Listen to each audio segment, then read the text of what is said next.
Today I'm going to be dressing up a simple wall hook with a little bit of decorative ironwork. Hi, I'm Dennis Frechette and welcome back. Today I'm going to be starting a series of videos that are basically just a series of experiments that I'm going to be doing to create open work in a piece of metal. And if you're not familiar with open work or the term open work, it's basically when you cut right through a piece of metal to reveal a pattern. It could be very simple or it can be extremely elaborate and look basically like lace work. I don't think I'm ever going to get to that level, but basically I am looking for a way of removing most of the material as simply as possible. Because the standard approach for most people that do this is to drill out what you can and then use needle files to laboriously file out everything else. So I hate using needle files. They're great for certain applications, but they're not meant for removing a lot of material. So I'm trying to cut through that process. So this is the first in that series. I'm basically using the chisels right out of the box as I use them for just doing my mortise and tenon joints when I'm assembling hardware or locks, that kind of thing. It's just a very functional application for that. Doesn't really matter what the holes look like or what the tenons look like because they're not going to be seen when the process is finished. This, on the other hand, everything is going to be on display. So I really have to up my game here. I'm probably going to have to redesign and rethink how I build these chisels. I don't know. That's the point. Normally, I would do all this on my own, put a video out that describes the process as I see it at that point. But this time I thought I would document it as I go along for those of you who are interested. If you're not interested in the process, just wait till the end. I'll be doing a compilation video that just describes the whole process and what I've come up with. So that's what I have for you today, and I hope you find it interesting. I'm going to start today by forging a simple wall hook, and the material that I'm using is 1/4 by 1/2 hot rolled flat bar. I will need to keep track of what I'm doing today, so I'm installing my Anvil Ruller to help me do some basic measuring as I go along.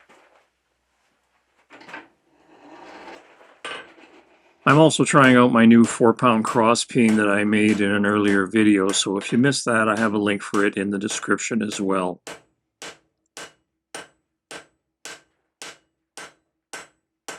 At this point, I'm just working on the actual hook. I didn't measure the bar when I started out, but I am going to measure the length of the taper when I'm done. Anytime I forge something new off the end of a bar like this, I always keep track of what I'm doing. That just gives me a reference point later on if I decide that I want to keep this shape and, if I need to add or subtract anything along the way to make it better.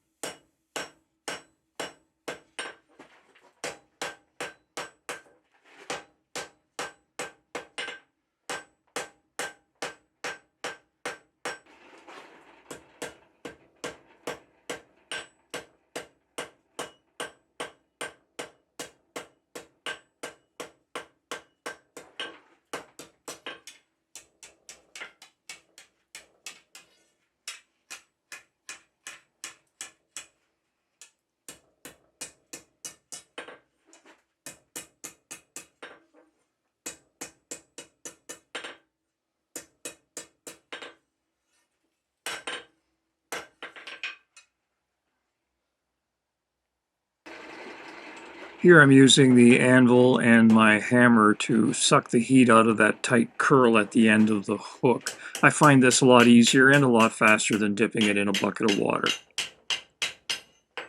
It doesn't need to be at a really black heat to be able to hammer on the end of it to shape this hook. It just needs to be colder than the rest of the bar.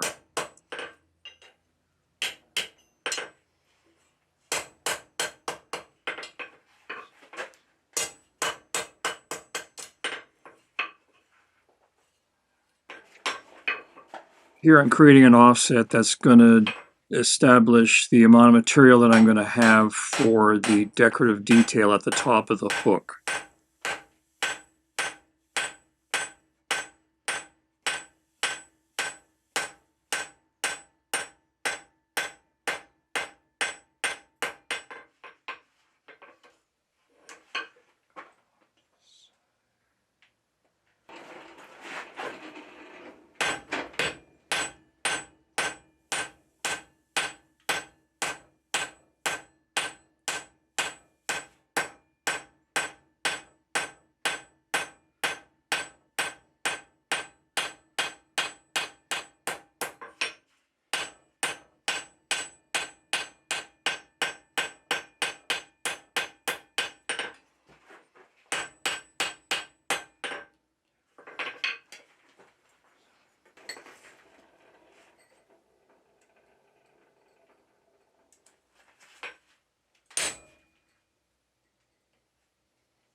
Here's the setup that I'm going to be working with for this initial test. I have the hook screwed to a block of wood, and I have the holes pre-drilled that are going to be the main part of the design. The lines that I have drawn on the surface are the sections that I'm going to try cutting out in one piece with my engraving chisels.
At this point, I've spent the last 5 or 10 minutes engraving these lines into the plate, and I'm pretty much all the way through. So I'm thinking that I'm going to stop engraving the lines, and I can just go to a regular cold chisel and shear out these sections from the bar.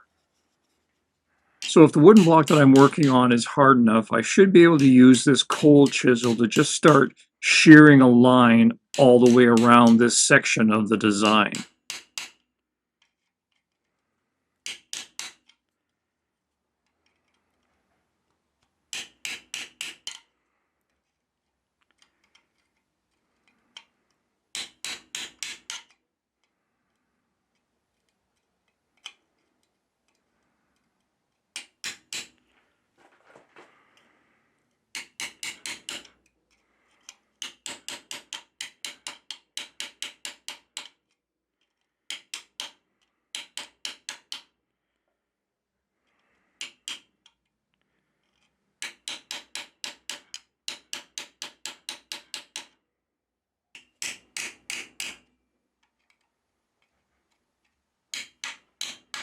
And here I'm just repeating the same process for the other two sections of the design.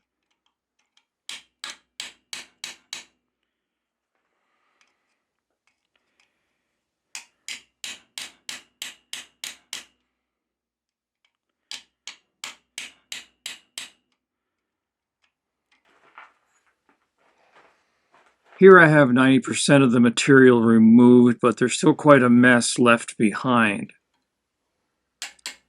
And this is the point in the process when I'm starting to move out of my comfort zone, because this is normally where I have to resort to needle files to get rid of all of the ragged edges that are left behind. And needle files really have a tough time getting started on all these sharp, jagged edges. So I'm hoping that I can figure out a way of using chisels or engraving tools to smooth out these lines and create a smooth surface for a needle file to do the final cleanup, or hopefully be able to do the whole thing without using any needle files.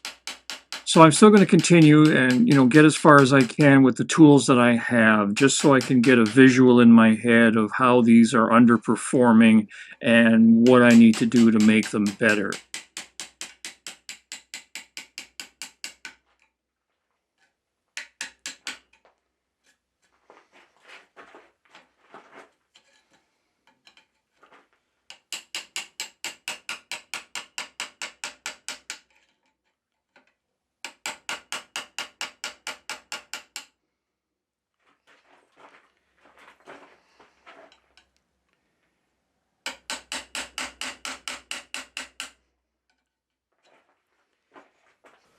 So this is the final hook. It is still a little lumpy and lopsided, but that doesn't concern me at all. That wasn't the point of this. I did use hacksaws and regular files to clean up the outside profile, but the important thing is that the cutting out of the inside profile was a great success. So even though the results are a lot cruder than I was looking for, I did get a lot of valuable information that I'm going to be able to use to figure out what I should be doing next.